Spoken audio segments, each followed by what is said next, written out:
guys, welcome to Lila's Best Eats, where I'm always doing it right. On this channel, I'll show you how to eat the food you love. I'll show you, of course, how to do it in a fashion that's healthy, beneficial to your body, and if you follow my channel, you know I'll show you how to do it without compromising the flavor or the integrity of the food. And in today's video, you guys, we're going to be getting into a fall recipe that's most popular during the month of October, and it's mainly used on Granny Smith apples, but can also be used in a lot of different baking and dessert recipes as well. Today, I'm going to show you this recipe, and I'm going to show you how to make it without a candy thermometer, and I'm also going to show you how to make it dairy-free. The recipe I'm going to show you guys today will be how to make homemade dairy-free caramel. This homemade dairy-free caramel is absolutely delicious. It has a slight thick consistency with a smooth, buttery, creamy texture. So if you love caramel, or if you like to drizzle caramel sauce over your vanilla bean ice cream, then this is a video you don't want to miss. All you need to do is don't be shy. Hit that like, share, and subscribe. Tap the notification bell below. You'll get notified when I upload this easy homemade dairy-free caramel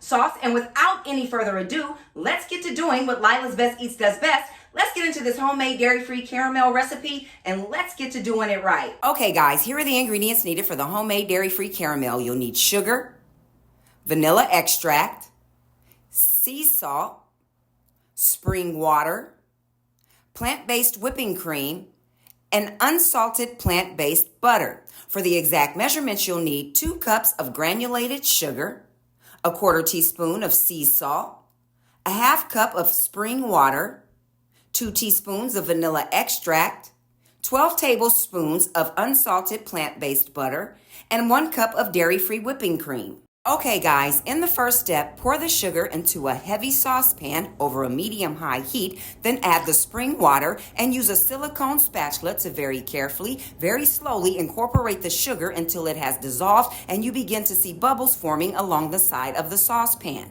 Once the bubbles have formed, place the lid on top and set a timer for exactly 1 minute. After 1 minute, remove the lid and allow the sugar and water to boil without mixing to allow the sugar to go through a molecule changing process. After it goes through its molecule changing process, not only will you notice it will begin to change its color, but you'll also notice the bubbles will begin to boil much slower prior to it becoming amber in color. Once it has become amber in color, turn the heat off and add the dairy-free whipping cream, but be careful when incorporating the cream because as you notice, it will begin to boil very rapidly and the liquid will become very hot. You may or may not want to use a protective glove during this process. Just continue to stir until all of the cream has been thoroughly incorporated. In the next step, add a few tablespoons of the plant-based butter, but do not add all the butter at the same time. Use the silicone spatula to stir well and incorporate the butter until it has completely melted, and repeat this step until all the butter has been added.